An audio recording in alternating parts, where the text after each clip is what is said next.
Hello everybody. Back with the morning open live stream. It's been about a week, I know, or not a week, about like 4 or 5 days. Been very, very busy, literally to the point where I could not wake up at night in the morning because I slept so late at night. That's the only reason.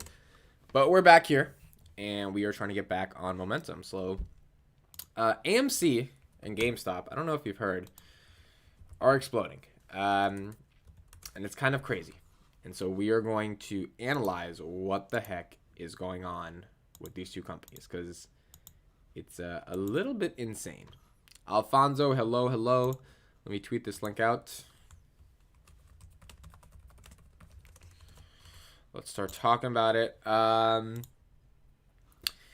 am here, Legend of C. Hello, hello, hello. Thank you guys for being here. I know it's been off for a couple of days, but I am back. It's just, I know you guys missed the bell. I know you guys missed this guy.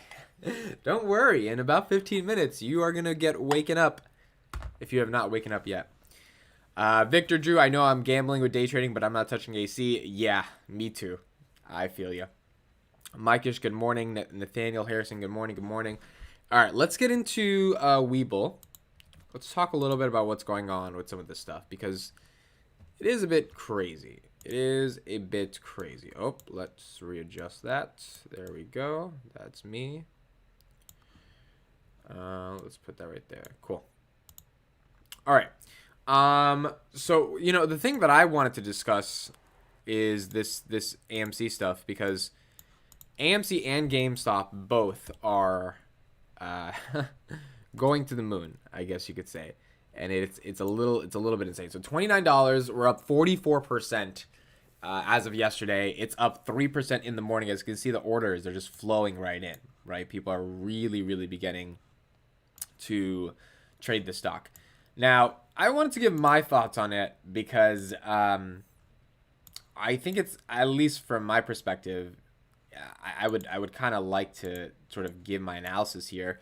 And my analysis is that I think this is very scary and very risky. Now, if you believe in the whole AMC ape story, then it's probably not that scary or risky. It's just on par for core, which is fine. And if you believe in that, then you believe in that. I personally don't believe in that. I don't even know what the story is.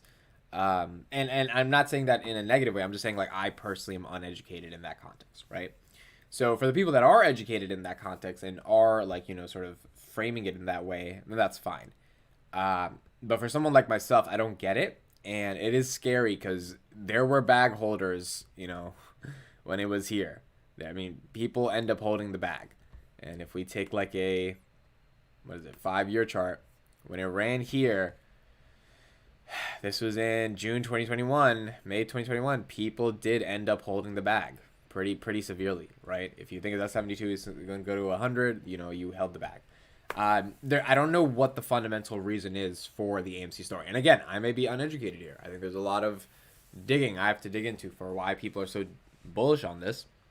But in my opinion, a lot of it is momentum. And because a lot of it is momentum, it's not exciting to me because there's no when I mean fundamentals, I'm not talking about numbers. I'm just talking about, like, so is there any reason why it's going up, or is it just pure, like, retail sentiment ape, you know, apes wanted to go up? Like, I don't know. And that's the part that is interesting, at least to me as an investor, because I'm like, why is this happening? Hello, guys. Morning fan, PP Rosh, what's up? Wish I could have bought 100 GM shares at 80. So let's go to GME. Let's look at what GME looks like. Also, where's my phone? All right, I'll get that in a second. I need to see some of this stuff that was there. All right, GameStop. So GameStop is also trading pretty nicely. And again, I don't know why. $190. As you can see, all-time highs were higher than that. Let's go to the 6 months. So 6 months ago, we were at 255 in October. 255. Okay, so we came crashing down. The lowest we got to was 77. So that was the bottom. And since 77, it is rising up. And now it's at 180. So you would be up around 40% of your money if you invested at the bottom. And I mean that's not bad. It's doing very well. It's just the question is this sustainable? It's really weird to me because the way we knew February 2021 was a bubble was because of stocks like AMC and GameStop. And now I feel like once I've been through that part of the market that was very bearish, and I understood and I recognize, I learned I had to learn lessons from that. And now this time I would have bought AMC or GameStop during that time. This time I feel like because I've learned my lesson, I don't see it as another opportunity. I see it as a way to not do something dumb again, right? And when I mean do something dumb, I mean like buy these stocks while they're running at all-time highs because you assume they can get higher. Someone's going to hold the bag on this. It's not going to be a train going up forever. And I guess you spend enough time in the market, you start to realize, well, wait a second, I don't want to hold the bag on this. Palantir is at about 1360 actually. Give me 1 second. I'm just getting my phone.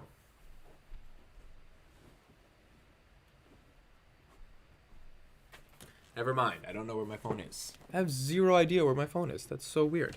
You know where it is? Probably in the bathroom, to be honest. Okay, I'll get that in a little bit.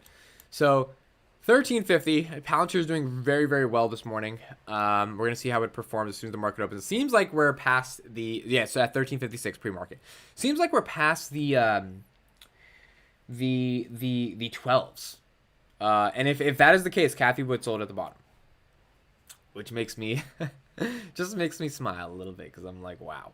But we're gonna see if she's right, then Palantir is gonna come crashing back to 11.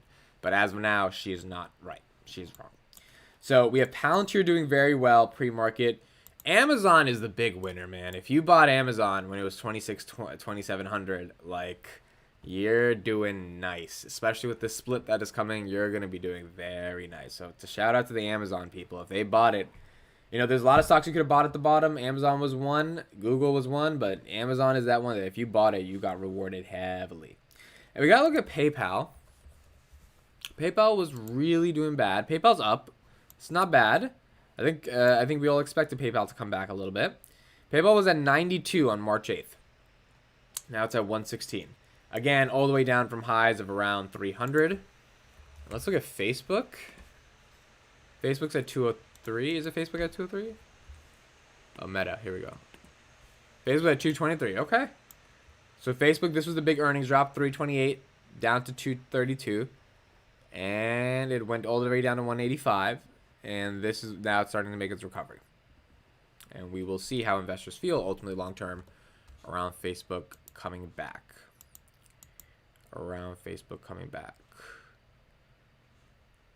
Okay, I'm going to leave this. I'm going to play a video real quick on CNBC so that I can go get my phone, but it's not boring that you see here. And we have 10 minutes till market open. There's some crazy stuff happening in the market, guys, so it's something we definitely want to... I'm excited to see what the hell is going to happen when the market opens. Like, I really do want to see what happens. Let's play... this. Oh, let's listen to AMC CEO. Here we go. This guy is probably important to listen to because like he's the dude, right? He's the guy. All right, let's listen to him. I'll be right back. I thought this was a great move from the point of view that I'm a gold bug. Great move from the point of view that, hey, listen, why shouldn't companies try to figure out attractive ways to make money? But I also felt that if you didn't have such a strong share base of people who really love you, that it might have been interpreted as something that was too different from your core. Well, we knew we were going to take some flack when we did it. I think I read comments that it was bizarre, it was random, it was stupid, it was idiotic. Except there was one thing that we were certain of. We were going to make a lot of money. Now, you wouldn't think that the normal core competence of a movie theater company is gold mining or silver mining. But in this case at Hycroft, we found a company that was exactly like AMC a year ago, where it had great assets, in this case, silver and gold in the ground, millions of ounces. So this guy obviously is like, screw you guys, we're doing something interesting. I don't know, again, the gold mining deal, that could have been the catalyst for AMC being up 40%. But, I mean, I don't know. You got the real strong retail base, and then you got this gold mining deal. That's the Hycroft mining deal. So it's something to think about. But it had a cash squeeze. It had a liquidity problem. And our company lived through that. We were expert in raising money. And sure enough, it's only 2 weeks after we did the Hycroft mining deal, we announced Friday night that we arranged or helped to arrange for $195 million of equity to come into this mining company in 2 weeks. It's already a huge success story. Well, but let me follow up on what you always said would happen. You felt that you could go on the offense in theaters. There are many theaters that have gone under. Obviously, if people return because of these big hits, you can make a lot of money. Why not stick with your core competence? Because it seems like that it's coming your way anyway. Well, we're going to do that, what you just described. There are three things that we're going to do. Remember that the AMC shareholders armed us with a $1.8 billion war chest to play on the offensive. Those numbers as of December 31, 21, the last quarter end. And we said we're going to do three things with that money. We're going to grow and improve our existing core theater business. And we've already added about a third of the ArcLight Pacific circuit to our system through individual negotiation with landlords. I can tell you that there are going to be more announcements coming about more theaters being added into our system, good ones, important ones in markets that we value.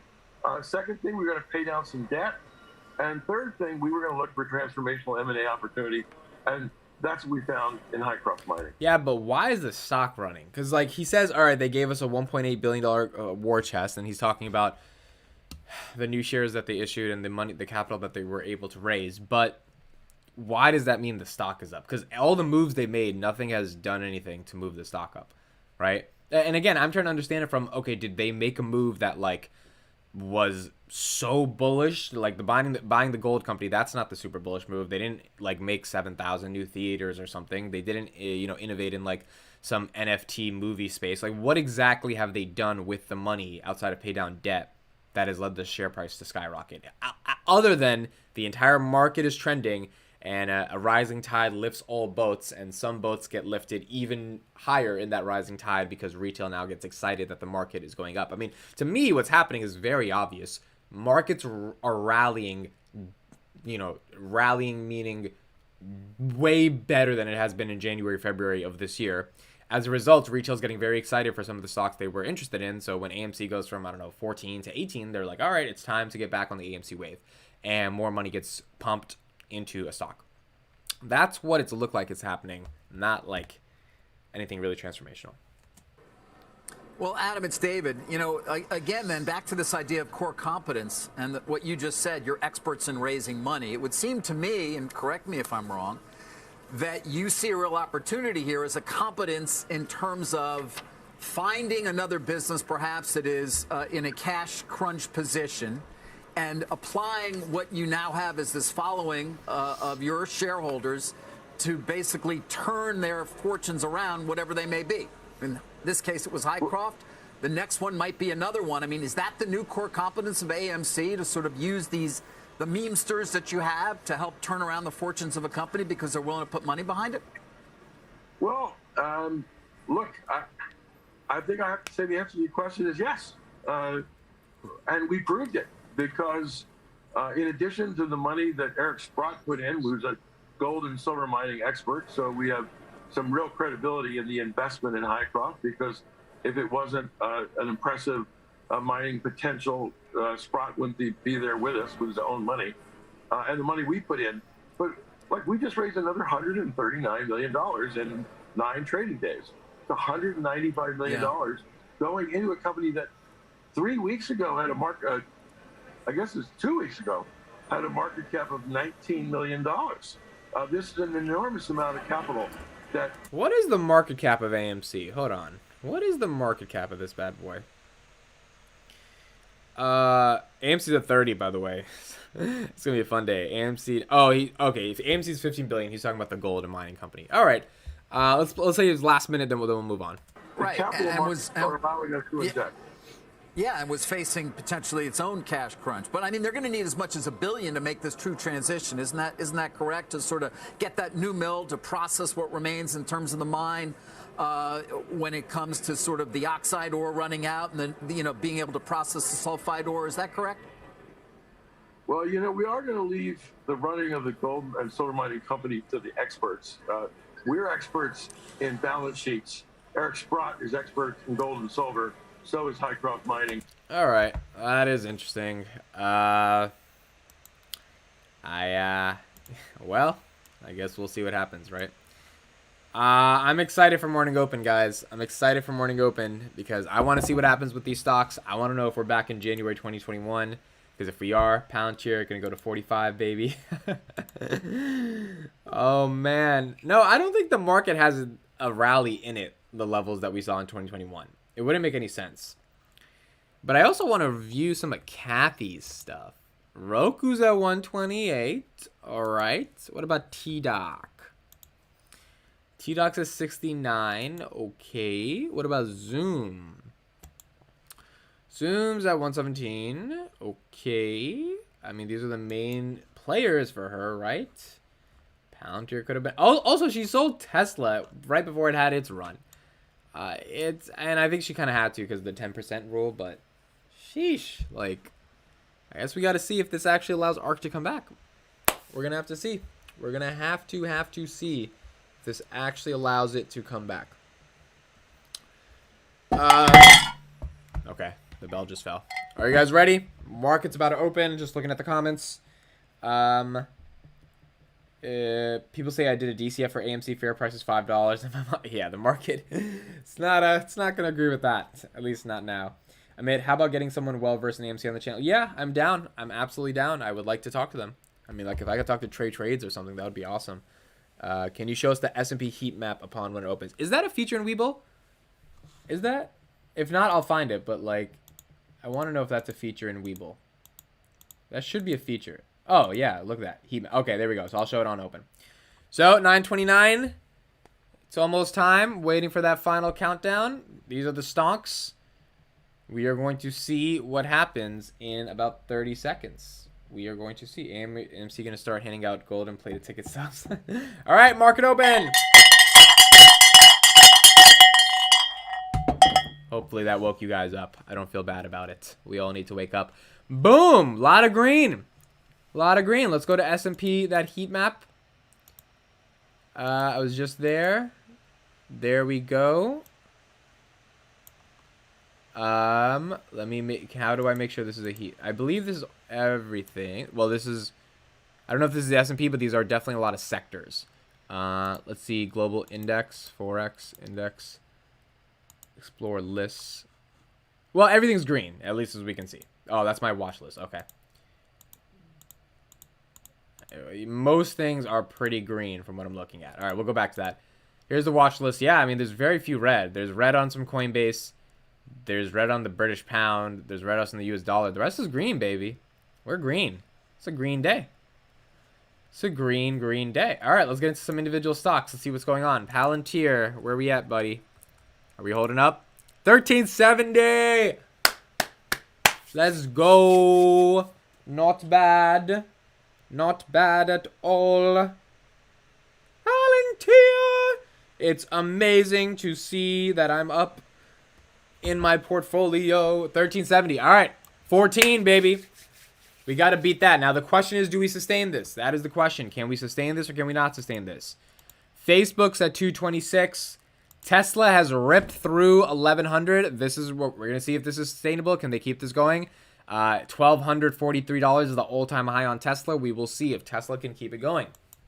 Enphase Energy, stock that I'm getting very excited about. This was at 196. It's been up pretty well over the past couple of months. Snowflake back to 243. I mean, Snowflake fell right here at 260. So Snowflake, and it got down to 160. Snowflake is literally down. I mean, it is dollars away from being right back from where it fell in earnings. Not bad. SPY, S&P 500 at 460. Like, remember, this was at 479 when the year ended last year. So now we're at 460. This is well, I mean, it's interesting. Let's see Upstart for Owen. 112. Okay, Upstart Upstart was at 85 on March 14th. Well, that is a hell of a run. So basically, if you guys, the bottom it seems to be was March 15th. Like 2 weeks ago was the bottom. For every stock that I'm looking at, when I go to their bottom, it looks like 2 weeks ago. Palantir's bottom was February 23rd, but then 2 weeks ago it also got 2 weeks ago it got the $10. It basically, that was basically their bottom. March 15th. It's so interesting. March 20th, 2020 was the bottom for COVID stocks, and now it looks like it's the same thing here. Look at this. March 15th, 329. Now Netflix is at 385. Netflix is close to breaking 400. Ethereum. All right, the bottom is never, for crypto, the bottom is always a different story. Let's go to Boeing after that incident that happened. What happened for Boeing? Boeing is recovering as well, 193. Wow, this market's ripping. Is ARK going to pass 70? ARK's trying to pass 70. I have some ARK at 87, by the way, so I would really like it to get back. That would be nice. DocuSign 106, Airbnb finally passed 170. Airbnb was stuck at 160, 150 for a long time. SoFi should be running more. Now the bottom was 7 on March 15th. As you can see, there's a trend. March 15th, as of now, was the bottom. If we do not get back to that level, March 15th was the bottom. So if you bought on March 15th or around that time, congratulations, you got the bottom. If you didn't, you did not get the bottom. SoFi is still below $10, so that's interesting. That's not a runner. What about Open Door? Open Door is an interesting one. Oh, okay. Open Door is at 6. Open Door is running. Open Door is back. Open Door is running. All right. Not bad. Where's AMC? I forgot. This whole thing was about AMC. What's AMC doing? Wow. All right. AMC is ripping. $33. $33. Palantir's also, we got to the 1370s. We're at 1380, so that's nice. But AMC is ripping. AMC is ripping. What about GME? AMC is now $34. GME, $198. Very close to 200. AMC is up. It is. I mean, look at the trades coming in real time. Look at this. People are buying and selling. It's like literally by the second. It's ridiculous. It is actually ridiculous. I wanted to go to that heat map thing again.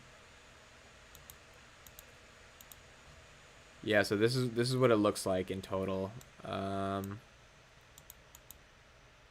a widget, copy, watch list, charts, all widgets.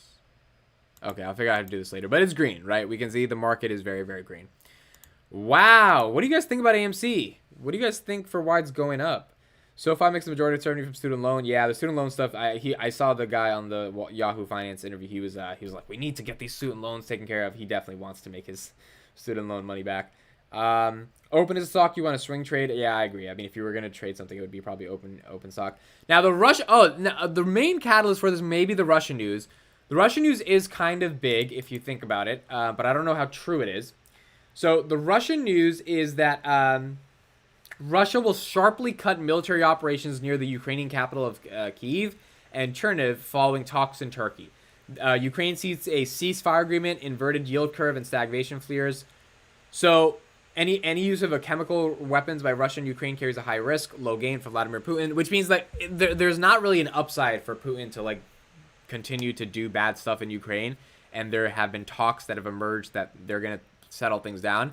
This whole thing was like ridiculous, the fact that it even happened, and like it's just so like so regardless, it looks like it's gonna probably end. That could be the big catalyst of the market today, but because the market didn't even react to it over the past couple of weeks necessarily, I don't know if that's the biggest catalyst. AMC slowing down a little bit at 31. Well, if AMC can retain 30s, I would say it's a success for the apes today. If they can retain 30s. 30s is hard. Palantir, beautiful, beautiful, beautiful, beautiful. $13.80. Absolutely beautiful. I love it. I love it. Just keep it going now. That's it. Just keep it going. Let's get back to 20. Let's get back to 15. 15 is the hard part. Then we'll talk. But you know, that's what we gotta talk. Amit, is it really bad that GME and AMC are ripping again? We will get a repeat of the previous year, which can really F the financial markets. It'll lead to a near collapse of the clearinghouse. I agree, Glitch Life. I don't like that AMC is ripping. And it's not because I don't own AMC. It's because I'm trying to be a more sophisticated investor. And this AMC GameStop stuff is kind of dumb to me. Like, why are these stocks ripping? Like, when Palantir was ripping, when Palantir was $45 a year ago, it was overvalued. 1,000%. It should not have been at a $100 billion market cap. There's no way. Like, they didn't have the revenues to justify that. Now I think it can get there, but I want that to happen very slowly. I don't think it should get to 45 until maybe 2023.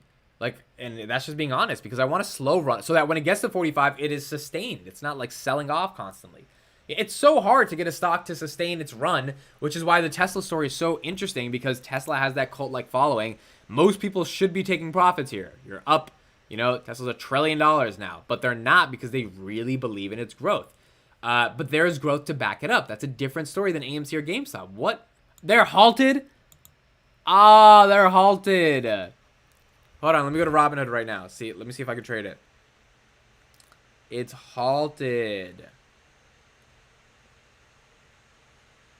Some stock exchanges, not Robinhood, have temporarily halted trading of AMC.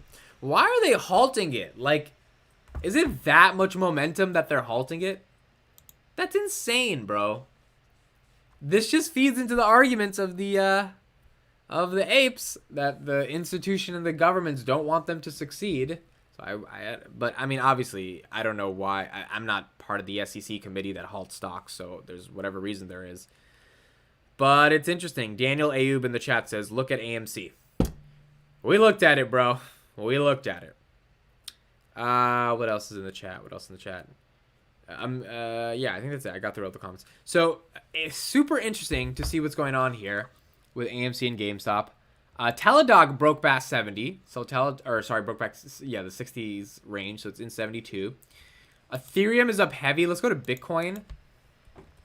Bitcoin was at a good, it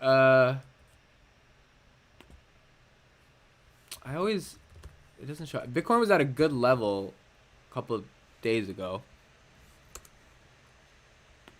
Oh, BTC, there we go. 47 grand. Okay. 47 grand. So this was where we were at last week. We're at 44. This was the big run. And then a couple weeks before, we're at 41. And then let's go to 1 month, basically. The low was March 9th, 37,000. If you bought on March 9th, 37,000, or even 35,000 around March 7th, super low was February 23rd, 34,000. If you got in February 23rd and held, you would be up $13,000 if you bought one Bitcoin. So we know that Bitcoin tends to run when the entire market runs. Again, it performs like a growth stock. It's not that complicated to know how Bitcoin sort of operates. I'm using the Webull chart. Erwin, thank you for being in the chat. Appreciate you. They don't want retail to profit. I mean, sheesh. This is, it's kinda like, look at this. Right here on the side of the screen. Halt. AMC and GameStop. Halt. Stocks, if they move up or down 10% in less than 5 minutes, it's a rule halted because it was falling. Ah, interesting. Okay, so that's good information, Chris. I didn't know that. If it moves up or down 10% in less than 5 minutes, it's a rule. Makes sense. Now the apes will disagree. That's logical to me. I'm like, all right, that's the information. That's logical. But I think people will say some other stuff. Did Jeremy Financial Education ever mention that he owned Palantir 5 or 6 months ago? He does not. He does not own Palantir. He likes the company. He can't get his mind wrapped around the product they sell because it's not like a consumer product, so he's not comfortable buying it. So that's Sean is in the chat. Everybody, he said only 20 likes on 135 watching. You all need to hit the library. I don't know if you guys saw an interview that I did on my channel with Jeremy Financial Education, and Sean was in there. Whenever you guys get a chance, guys, watch this interview right here. Watch this interview and go near the end, and we will. I'm going to try to clip the library thing and get it on Twitter so we can have it as like an NFT forever. But Sean mentioned that we should go to the library to get information. And it's just interesting because it's like, who the hell goes to the library? Who the hell goes to the library to get information? So it was just, and now he will never live that down. Plain and simple. Apes see 500% returns and don't sell. That blows my mind. Yeah, like, that's true. I mean, it's hard, man. It's hard to even, like, because it's not a regular stock. It's like a cult, right? It's like a legitimate cult. And this is the guy to follow if you guys want to know more about it. So let's go to Trey's Trades. Let's watch a little bit of his analysis, actually. I mean, we should be listening to, like, how he's thinking about it. This is the AMC guy, okay? This is the AMC dude. Let's watch a little bit. If you guys don't know him, this guy was here years ago, like in 2021, when AMC was at $4, and he was on CNBC. He was starting the movement for retail investors. You gotta do, man. I'm telling you. Oh my goodness. Woo! It's about time! Let's go, baby. What's cracking, boys and girls? We're gonna give you a short one here today, but obviously, best case scenario for AMC is happening right now. We're up to $25. Make it holla. 23% green on the day. And we're just smashing levels. Now, I'm going to have an in-depth video later today. It's probably going to be about 15, 20 minutes long, going over a whole bunch of things. We're going to review some stuff, get ready for tomorrow, whatever. But in the short term, I wanted to touch on one thing primarily, and that is where we're sitting right now, is entering the stage of FOMO. Now, FOMO is huge, right? FOMO is a big piece of, I'd say, three main factors that sort of are moving this stock. You can think of FOMO as basically being equivalent to public sentiment, right? If there's three things to me that really move this stock, public sentiment / FOMO is one of them. Another one is going to be options, believe it or not. And the third is going to be shorts. These are the three things that if you were to take fundamentals out of the picture, move this stock from a technical perspective, right? FOMO, options, shorts. FOMO lasts for a very short period of time. That's the reason why, when AMC moves, it has explosive run-ups in the matter of what seems like basically minutes, an hour, day, 2 days, whatever, very short periods of time. And that's because public sentiment shifts so quickly. Now, I do think there are some things that are happening here outside of FOMO, but I want to bring up FOMO specifically because those who are early are rewarded, right? You're rewarded for being early. You're rewarded for getting in before. So his core argument is that he's trying to justify this, like, idea that if you get in early before the FOMO happens, which I think the FOMO has kind of already happened, you have a chance to reward. I'm trying to understand this guy's logic. Let's keep listening.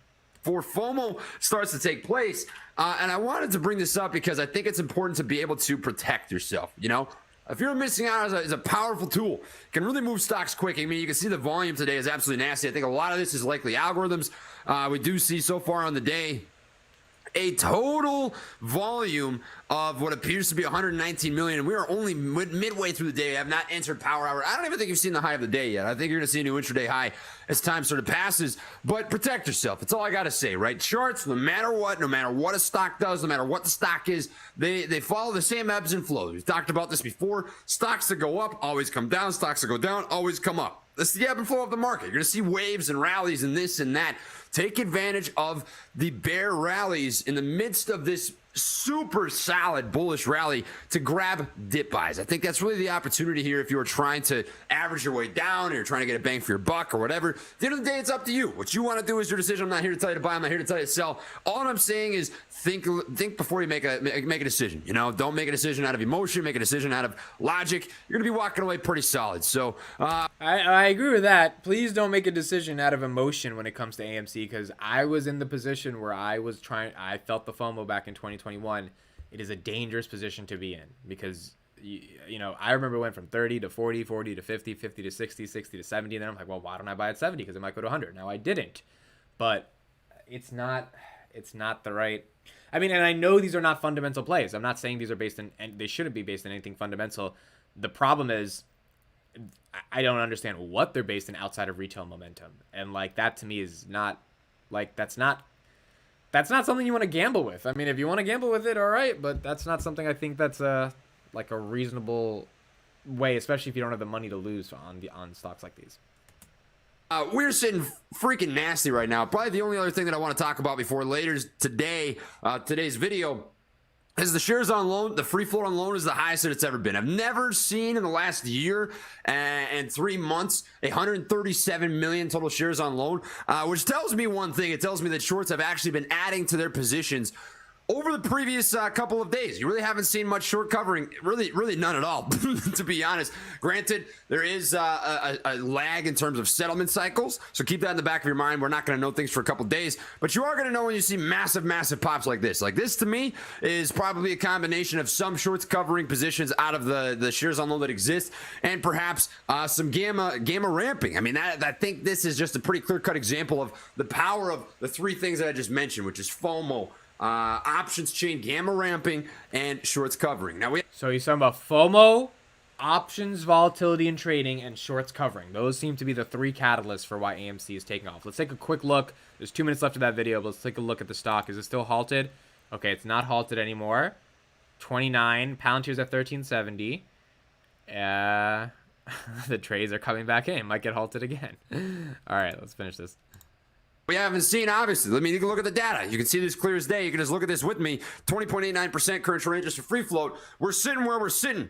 That's it. So what's moving the stock right now? To me, it's sentiment / FOMO and options gamma ramping. And you're watching this take place pretty damn perfect. I mean, this is just a beautiful day. So more than anything, guys, I want, since I'm working right now, I'm just on my lunch break, I wanted to take the time to just pop back some Kraken, you know, say we're on our way, man. This is a pretty clear-cut technical breakout. We knifed through this supply zone. The next spot that I'm watching for is 27.20, I think is the top of the box. You see a break over 27.20 today, you could see $30 intraday. Now, yesterday I said I think you could see 30 by the end of the week. I didn't think it happened on Monday.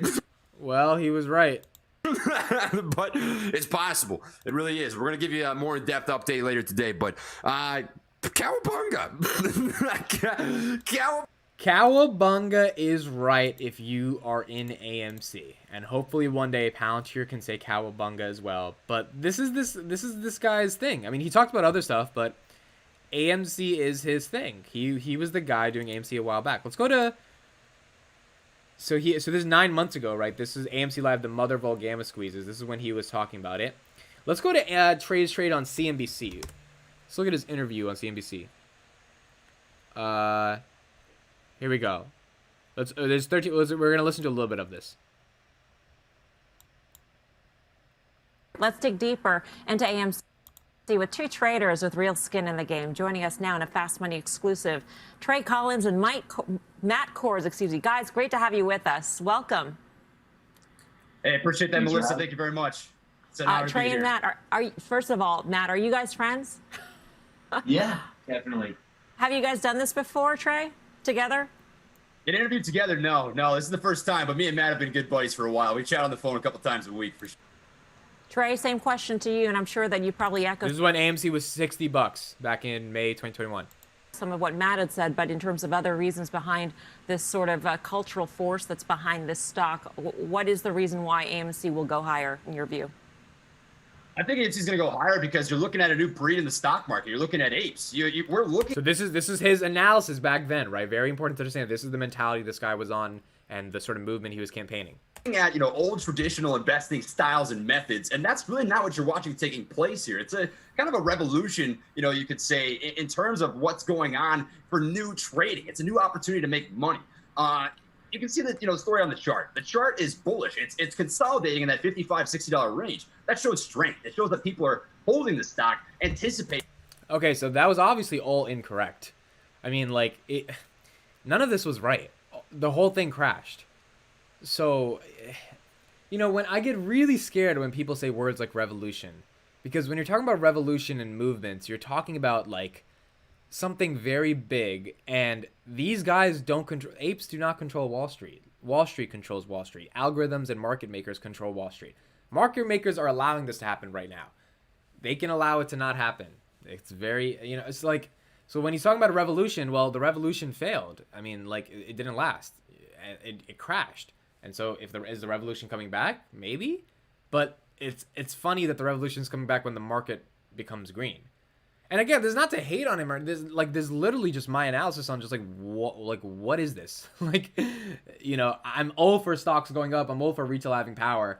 But I'm also really considerate about people not holding the bag.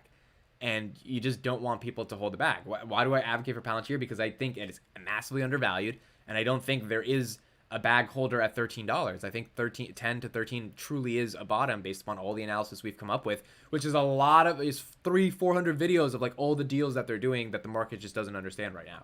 With AMC, there's nothing the market doesn't understand outside of they bought a stake in a gold mining company, which maybe that's something that the market doesn't understand. Maybe that is big. But from what I'm hearing, and this is what this guy talks about, is this idea of retail, being behind the stock.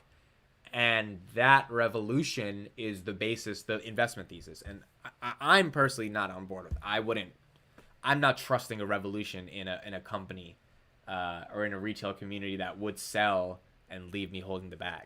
Because I'm assuming that's what people like. Now, Tesla's revolution is different. They're trying to change the world's energy. That's something I can understand.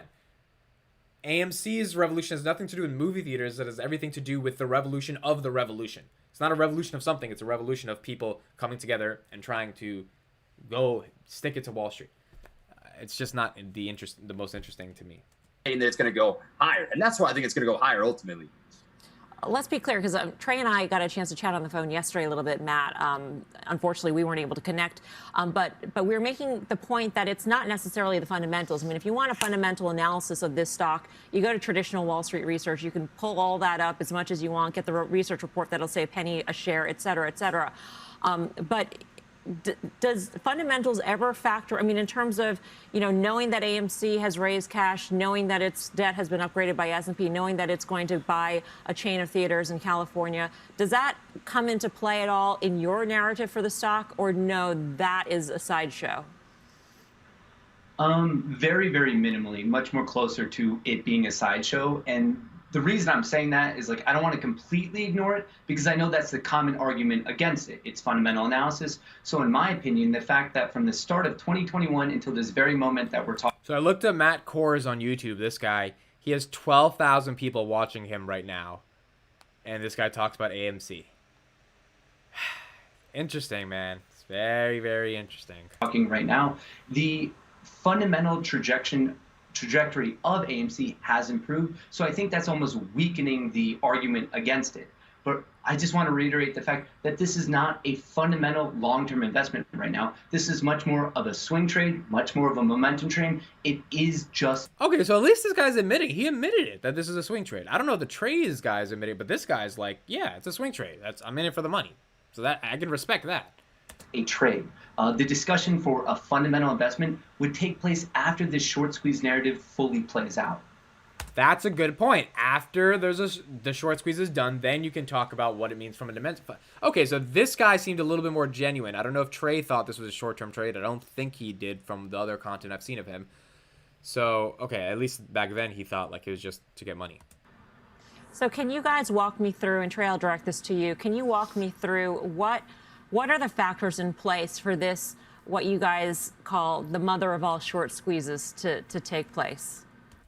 By the way, guys, I am here. Let me just quickly change my camera because my camera got too hot because my analysis was too fire. Boom. All right, back to the show. Well, there's three main things that both me and Matt, like to talk about, essentially. And it's the short interest, the gamma squeeze, and FOMO buying, essentially the fear of missing out, right? So you've got a pretty decent amount of short interest, and these shares have been held for a very long time. In fact, 47 days is the average amount of time that any loan has been held on this stock, which means that the average short position is held at $10. They're down substantially, right? So there are some more shorts that can cover positions and run this up. Gamma squeezing, which is call options running from out the money to in the money, can cause the squeeze up effect as well because market makers have to buy the underlying stock from the market, and that could drive price up. And then it's a momentum trade, right? You're going to bring in some day traders, some swing traders, some people who are looking at the stock and thinking, this is the hottest security in the market right now. I want to be a part of this. I want to make money on it. And those three factors drive into the momentum that has been what you've watched happen the last month. Matt, what triggers the squeeze eventually? Okay, so those were the thoughts. Interesting stuff. Let's go to Webull. AMC is at 28 right now. GameStop at 170. Palantir is holding nice at 13. Man, if Palantir can hold 1370, that would make me happy for the day. 1370, get us there. Google 2800, Amazon 3300. I mean, the market's green, guys. The market's green. Tesla went below 1100, but Tesla's still holding strong, basically 1100. Market's green. If you've got some money in the market, you are probably up today. And if you are doing some options and you have some bullish call options, you are probably up today as well. I can only imagine the people that bought calls on AMC. Could you imagine buying calls on AMC at like $30 a month ago? Like that probably had like a 4% chance of happening. Like you're up a lot today. You are up a lot. Trey and Matt agree on that. Okay, I see that. So Trey, but the thing is, Trey is saying this is a revolution. So if it's a revolution, is it a revolution for 2 minutes because it's a swing trade, or for 2 years? It is like revolutions, in my opinion, tend to have lasting impacts. If it's a swing trade, that means some people in the revolution make out, they get a bunch of profit, and the rest of the people in the revolution, they hold the bag. Which is why at least the wording there is like, that's really weird to compare it like that. And also, I don't think he agrees it's a swing trade because he's been making content about it for the past year. So like, why would you make content about this for the past year if it was just a one moment hype thing? So I don't get how he thinks this is just a swing. I think he thinks this is a legit movement, which means it has to last longer than a swing trade, right? Am I wrong on that? I don't know.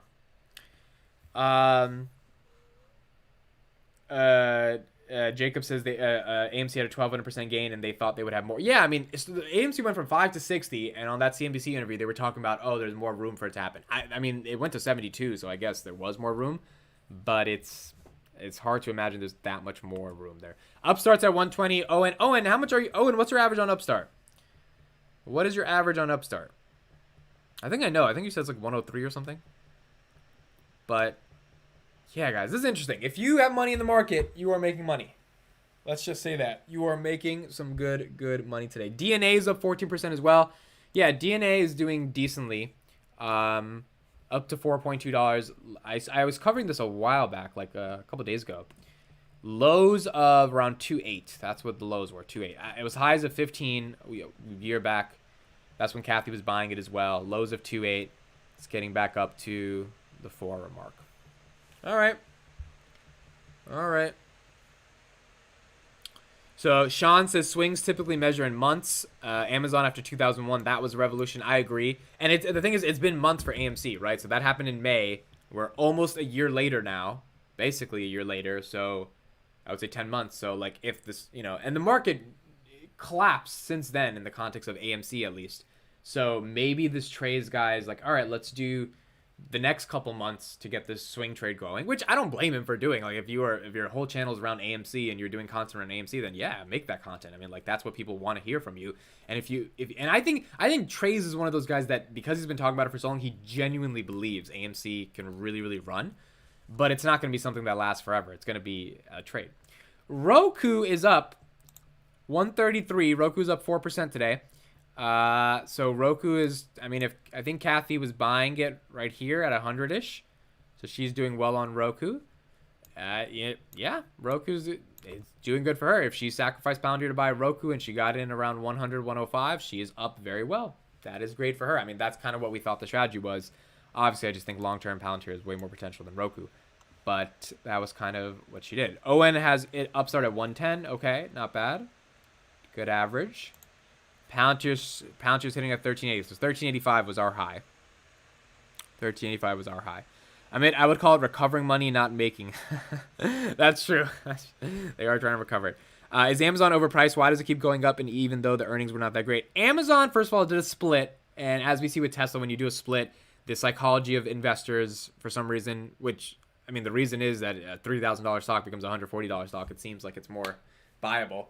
That's a catalyst. But also, I mean, some really good banks have Amazon's price target at like 4,500. Amazon has a lot of room to grow. Nothing stopping AWS. It's e-commerce giant. AWS is like $1 trillion company inside of Amazon. It's $70 billion in revenue last year. I mean, it's insane. So, I mean, Amazon's heavily, I think you should be bullish on Amazon. And Amazon also swing traded from like 25 to 3,000 for almost more than a year. So it was due for a breakout, and the breakout happened with the stock split announcement. But I agree, earnings were not that amazing. If they have another bad earnings, we could see it potentially go back. All right, guys, I'm out. Thank you so much for joining another Market Open. I know I haven't been able to do it for the past couple of days, but that's because I've been in some pretty high-level meetings with pretty high-level people to chase some pretty high-level dreams. I will let you guys know about that in the next coming days. But it's to the point where I'm in meetings so often that I just can't wake up in the morning. Like, I know it's a horrible excuse, but like it's just the reality of what I'm going through right now. But we're going to see what we can do and keep this going further in the future. Thank you so much for watching. I hope you guys have a great day. And I'll see you guys on the next one. Bye-bye.